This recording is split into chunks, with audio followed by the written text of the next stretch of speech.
Hi guys, and today I would like to talk about coprolalia. Coprolalia is a tic that affects up to 10 to 15% of people with Tourette syndrome.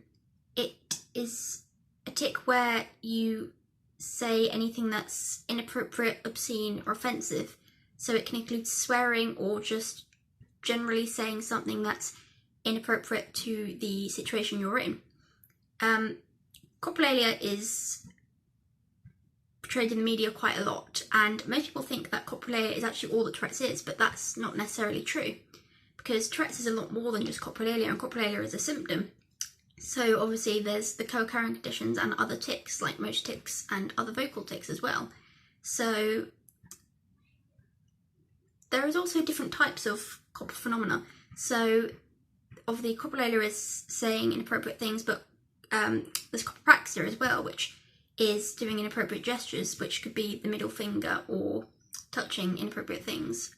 But there's also coprographia, which is writing inappropriate things. So there's lots of different types of copro phenomena, but today I'm going to be focusing on coprolalia.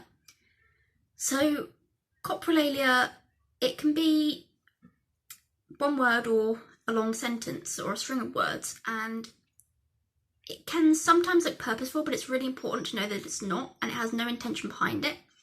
So, for example, some tics, especially coprolalia, can be observational. So your brain might pick up on something in the environment, such as someone with dyed hair, and you might tic something inappropriate towards that. But it's really important to know that although the tic is observational, it doesn't actually reflect what the person is thinking, and there is no intention behind it, because we do not choose what we tic. It's simply that my brain is like an annoying three-year-old who just wants to mortify me. So it has no mental breaks, and it knows that if you yell this, it will cause a reaction from other people. So my brain basically just goes out of its way to mortify me in any way possible. So with coprolalia,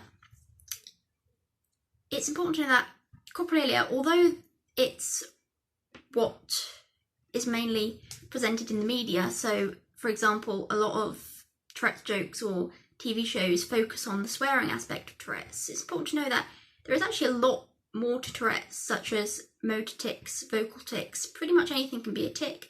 And there's also the co-occurring conditions such as ADHD, OCD, mental health problems like anxiety, depression that can come along with it as well. So Tourette's is actually a really complex condition, and coprolalia is just one symptom of many symptoms that you can possibly have.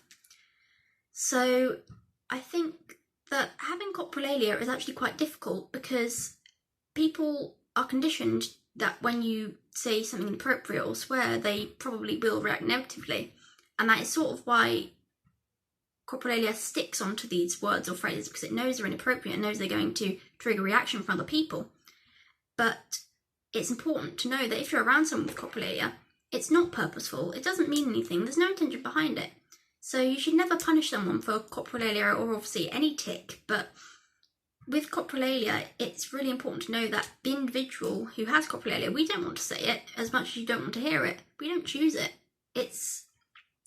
Sometimes I do know what I'm going to tic before I tic it, but that's because I'm very hypervigilant of sort of focusing on what I might tic. So it's sort of a phrase will repeat itself in my mind, and I'll be trying to say to myself, don't tic that, but then it will come out.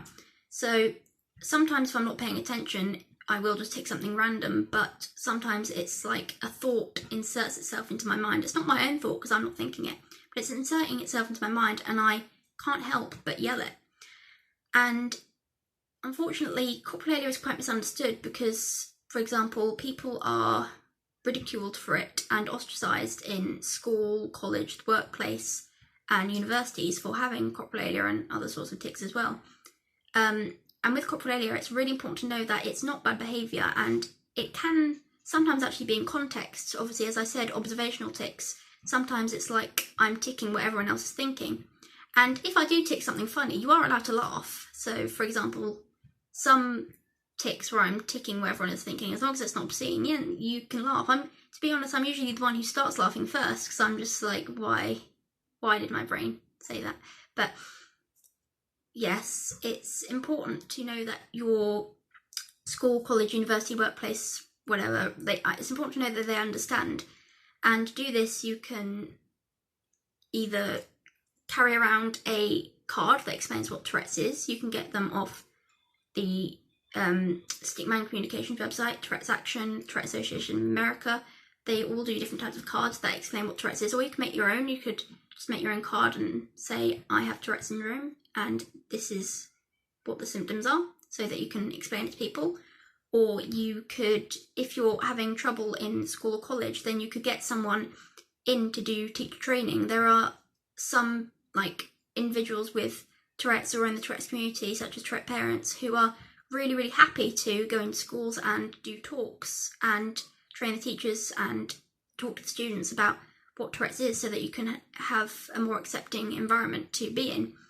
And there are different people who do teacher training on Tourette's. There's some small businesses who do it, who I'd really recommend, individuals in the Tourette's community, and sometimes Tourette's organisations such as Tourette's Action can do it as well.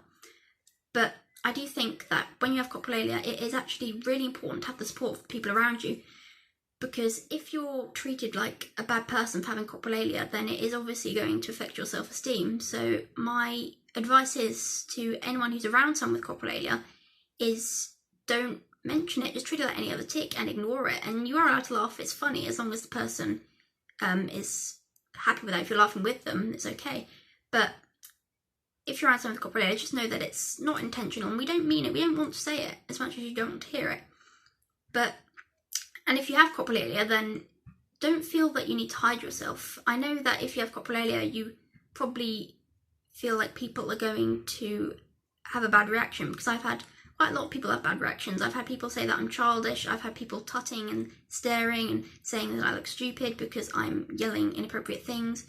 But it's really important to know that these people's reactions don't actually reflect anything about you, because you have no control over your tics. You should not have to suppress, because suppression obviously leads to tic attacks and anxiety, rage attacks, and a lot more complex symptoms. So you do not have to suppress just to make other people happy, because as long as you can explain your Tourette's, as long as people accept it, you're okay. And even if they don't accept it, it doesn't say anything about you. It doesn't mean anything to you. It just means that they need to learn what Tourette's is. So please don't feel like you need to hide yourself because of your tics, because you really don't. And it's okay, because you can create a more accepting environment where people are understanding and accepting that you can't control this and it really isn't your fault.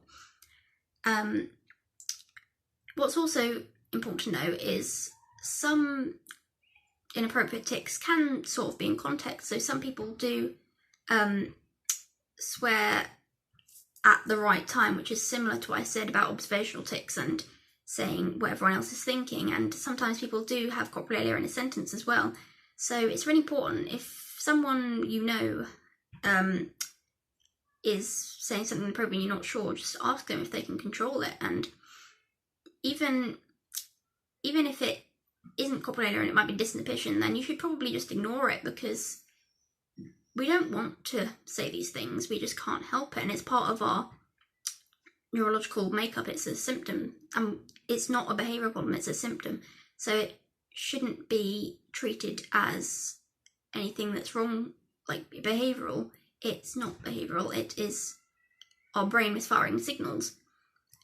So I'd say when you're living with coprolalia, the most important thing is actually to have acceptance of the people around you. And when you say something inappropriate or swear, it's important for people to know that it doesn't actually reflect who you are.